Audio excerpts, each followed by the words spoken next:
할렐루야. 예배 오신 모든 분들을 주님의 이름으로 축복합니다. 우리 옆에 분 한번 인사하시죠. 예수님으로 충분합니다. 십자가로 충분합니다. 내 모든 죄악을 지워 주소서 주제로 제가 한 주간 새벽 기도를 하고 있습니다. 새벽 기도보다 중요한 것은 우리 죄악이 지워지는 겁니다. 이번 주에 내 안에 이 모습이 좀 치료됐으면 좋겠다. 내 안에 이런 약함이, 악함이 주님의 십자가 앞에 다스림을 받았으면 좋겠다. 그런 기도 제목들이 하나하나 지워질 수 있게 되기를 축복합니다. 보혈의 능력으로 가능합니다. 변화될 수 있습니다. 그 믿음으로 한 주간 기도하시면 좋겠습니다. 제가 교재를 만들어서 갖고 오셨습니까? 혹시 없으신 분들은 손 드시면 저희가 교재를 드리겠습니다. 교재가 있으니까요. 없으신 분들 손 드시면 나눠주시죠. 누가복음 22장 63절로 71절까지 우리 20쪽에 있는 본문이죠. 같이 보겠습니다. 누가복음 22장 63절로 71절. 손 드시면 저희가 나눠드릴게요. 한 절씩 교독하겠습니다. 지키는 사람들이 예수를 희롱하고 때리며 선지자 노릇하라. 너를 친 자가 누구냐? 이외에도 많은 말로 욕하더라.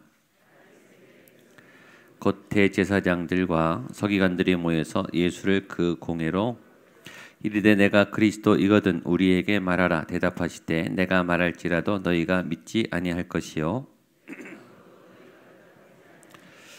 그러나 이제부터는 인자가 하나님의 권능의 우편에 앉아 있으리라 하시니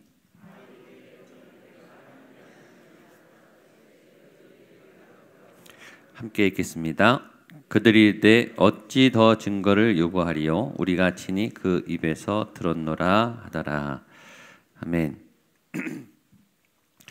오늘 본문을 보기 전에 어제 큐티 본문이 베드로가 배신하는 장면입니다. 그 본문도 중요하기 때문에 연결해서 같이 보려고 합니다. 베드로가 예수님이 예언을 했죠. 네가 닭 울기 전에 나를 3번 부인한다. 베드로는 다른 사람은 그래도 나는 아닙니다. 그 말은 진심이었다고 생각합니다.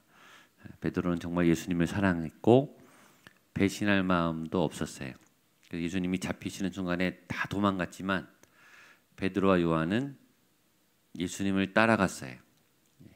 정말 다 버리고 갔지만 베드로는 예수님이 계신 그 자리에 따라갔다고요. 그것은 굉장한 용기죠. 예수님을 사랑하는 사랑입니다. 그래서 베드로의 이 배신의 모습 안에는 용기와 두려움이 교차되어 있습니다. 그리고 이 모습이 우리의 모습이기도 해요. 우리는 예수님을 좋아하고 따라가고 어느 정도 헌신을 합니다. 그러나 갑자기 당한 3번의 질문 앞에 자기가 하고 싶지 않은 나는 예수님을 모른다. 그것도 예수님을 저주하면서 부인하는 생애 가장 치명적인 실수를 3번을 합니다. 아예 도망갔더라면 그런 일이 없었겠죠. 근데 예수님을 따라가고 싶어서 헌신을 했고 끝까지 예수님을 지키고 싶은 마음에 따라갔다가 그런 실수를 범한 거예요. 그것이 용기와 두려움의 사이에 있는 우리와도 같죠. 우리가 말씀을 듣고 은혜를 받고 말씀대로 살고 싶죠. 또 살려고 몸부림을 치고 어느 정도 노력을 합니다. 그리고 어느 정도는 실천을 해요. 그러나 우리에게 위협을 주는 어떤 현장 앞에서 겁을 먹고 우리는 예수님을 부인하는 그리스도인답지 않은 그리고 아무도 몰래 예수님을 부인해버리는 신앙인답지 않은 죄를 범하는 그런 일을 하게 됩니다. 두려움 때문이죠. 믿음이 있으나 두려워하는 우리들.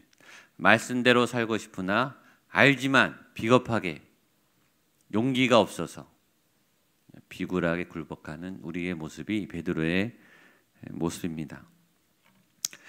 베드로의 모습이 세 가지가 나옵니다. 첫 번째는 두려움에 지배됐기 때문이죠.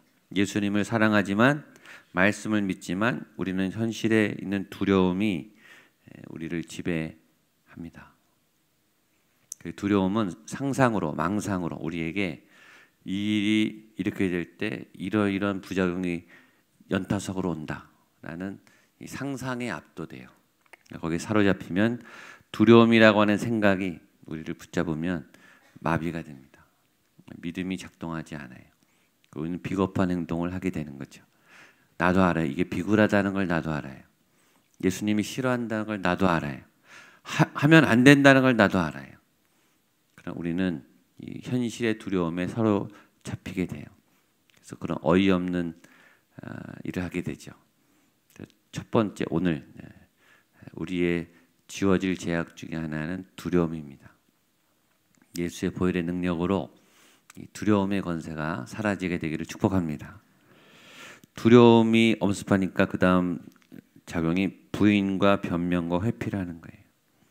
거짓말을 하는 거죠. 너 그리스도를 알지? 너 제자지? 나 아닙니다. 변명하는 거짓말을 해요. 뻔한 거짓말을 해요. 우리가 거짓말을 얼마나 잘하는지 몰라요. 이 사회에서도 유명해요. 기독교인들 거짓말 너무 잘한다는 거. 세상이 다 알아요. 예수를 믿는데 거짓말은 더 잘한다. 우리도 알죠. 내가 거짓말 한다는 거 알죠. 두려움 때문에 우리는 거짓말을 많이 합니다. 그리고 세 번째, 닭이 울자마자 베드로는 후회를 하죠. 우리는 해놓고 후회를 해요. 아, 이건 아닌데. 아, 이거는 주님이 원하시는 건 아닌데. 위기는 넘겼어요. 일단 살아남았죠. 그렇죠? 자기가 두려움 때문에 회피와 변명과 거짓말을 해서 누린 이득은 챙겼어요. 위기는 넘겼지만 후회와 탄식은 남죠. 이거는 아니다. 이건 사실 내가 가야 할 모습이 아니다. 라는 이 베드로의 모습이 매주 크리스찬으로 세상에서 살아가는 우리의 모습이기도 합니다. 왜 성경은 사도 베드로, 초대교회의 가장 핵심적인 인물, 일대 교황인 베드로의 이 적나라한 실수를 사복음서에도 다 고발하고 있어요. 이유는 뭘까요? 그랬던 베드로가 십자가를 경험하고 부활과 성령을 경험하고 사도행전 4장에 다시 그 법정에 가죠. 거기서는 죽이려면 죽여라. 나는 예수님을 믿는다. 이렇게 나와요. 그러니까 우리가 신앙이 있지만 두려움과 현실의 벽을 넘지 못했던 베드로가 십자가를 통과하고 성령을 받은 다음에는 그걸 뛰어넘는다는 거죠. 그게 믿음의 힘이에요. 우리는 믿음이 있지만 현실 앞에서 비굴해져요. 그건 나의 믿음 안에 갇혀 있기 때문이에요. 그러나 하나님이 부어주시는 성령, 십자가의 능력을 뛰어넘으면 담대해지는 거예요. 두려움과 회피와 변명의 죄악이 지워지는 거예요. 십자가의 능력으로 우리가 그렇게 변화되기를 축복합니다. 그래서 이제 장면은 바뀌어서 오늘 대제사장 법정입니다. 63절로 65절입니다. 시작. 지키는 사람들이 예수를 희롱하고 때리며 그의 눈에 가리고 물어 이르되 선지자 노릇하라. 너는 친자가 누구냐 하고 이외에도 많은 말로 욕하더라. 지키는 사람들, 여기 분명히 나와 있어요. 이 예수님 옆에서 예수님을 때리고 희롱하고 욕했던 사람들은 원래 직분이 이 피고인을 지키는 사람이에요. 피고인을 보호하고 피고인을 지켜야 될 사람들이 오히려 옆에서 예수님을 더 때리고 욕하고 예수님을 모욕하는 이런 일을 했어요. 지키는 사람들의 착각이죠. 본문의 망각이죠. 지켜야 될 사람을 오히려 더 때리고 욕하고 있었어요. 우리는 착각을 많이 합니다. 자기 옆에 피고가 앉아있으면 자기는 의롭다고 생각하는 거예요. 자기 옆에 실수한 사람이 있으면 자기는 의롭다고 생각하는 거예요. 자기보다 못한 사람이 있으면 우리는 잘났다고 생각하는 거예요. 그래서 마구 때리고 지적하고 욕하고 실수를 난도질해요. 그 사람이 그럴 자격이 있는가? 우리가 갑자기 의로워져요. 우리가 갑자기 선해져요. 나는 죄가 아무것도 없는 것처럼, 나는 말씀을 잘 지켜왔던 사람처럼 막 훈계한다는 거죠. 착각하면서. 이 보십시오. 예수님이 신이고 인간은 죄인인데, 죄인이 죄가 없으신 사람을 지금 막 야단을 치고 있는 거예요. 죄인이 의인을 때리고 있습니다. 이 어이없는 상황 아닙니까? 그렇죠? 말도 안 되는. 근데 우리는 그런 일을 하고 있는 거예요. 그런 우리의 모습을 보여줍니다. 그 다음 보겠습니다. 66절 68절입니다. 시작. 날이 새매에 백성의 장로들 곧 대제사장들과 서기관들이 모여 예수를 그 공인을 끌어들여 이르되 내가 그리스도 이거든 우리에게 말하라 대답하시되 내가 말할지라도 너희가 믿지 아니할 것이요 내가 물어도 너희가 대답하지 아니일. 날이 새매 밤새 계속 신문하며 때리며 재판이 계속됐습니다. 시간이 지날수록 예수님이 계속 끌려다니면서 신문을 받고 공회로 끌려가십니다. 예수님은 고통의 연속이죠. 예수님이 고통을 받고 신문을 받으면 받을수록 사람들은 예수님께 죄를 범하는 거죠. 그렇죠? 예수님을 고발하면 고발할수록 사람들의 죄는 쌓이는 거예요. 그리고 재판을 하면 할수록 예수님의 무죄는 계속 드러나요. 나중에 보면 예수님이 무죄인 것을 빌라도가 다 확인했어요. 그러니까 시간이 가면 갈수록 예수님은 의로워지시고 예수님은 무죄가 판결되시고, 그러나 예수님을 고발하는 사람들은 시간이 가면 갈수록 죄를 더 짓는 거예요. 오늘 우리에게 똑같은 시간이 주어져요. 어떤 분은 죄를 계속 쌓아가는 시간을 보내죠. 하나님 앞에 더 부끄러운 삶을 계속 쌓아가는 삶을 사는 분이 있고, 시간이 갈수록 더 깨끗한 삶을, 더 선을 쌓는, 주님께 칭찬받는 일을 쌓아가는 사람이 있어요. 죄가 절대 가만히 있지 않아요. 죄는요 늘어납니다. 악은요 늘어나요. 염려는 늘어나요. 가만히 있지 않아요. 살아있어요. 그리고 점점 우리를 잠식해요. 죄를 한번 지면 이게 퍼진다고요. 굉장히 무서운 거예요. 그러니까 작을 때 빨리 처리해야 되죠. 커지면 우리가 해결 못할 만큼, 감당이 안 될 만큼 커집니다. 이 사람들은 점점 어찌하려고 계속 이 악을 쌓아가는 거예요. 그리고 예수님은 갈수록 의로움을 쌓아가죠. 고난을 당하면 당할수록 예수님의 선하심, 예수님의 희생, 예수님 우리를 얼마나 사랑하는지는 더 증명되는 거예요. 그렇죠? 오늘 이 하루가 여러분에게 선함이 쌓여가는, 악이 점점 줄어드는 그런 복된 시간이 되기를 축복합니다. 마지막 69절로 71절입니다. 시작. 그러나 이제부터는 인자가 하나님의 권능의 우편에 앉아 있으리라 하시니 다 이르되 그러면 내가 하나님의 아들이냐 대답하시되 너희들이 내가 그라고 말하고 있느니라. 그들이 이르되 어찌 더 증거를 요구하리요 우리가 친히 그 입에서 들었노라 하더라. 아멘. 여기 보면 아주 재밌는 장면이 나옵니다. 네가 하나님의 아들이냐? 내가 그다 라고 예수님이 대답을 해요.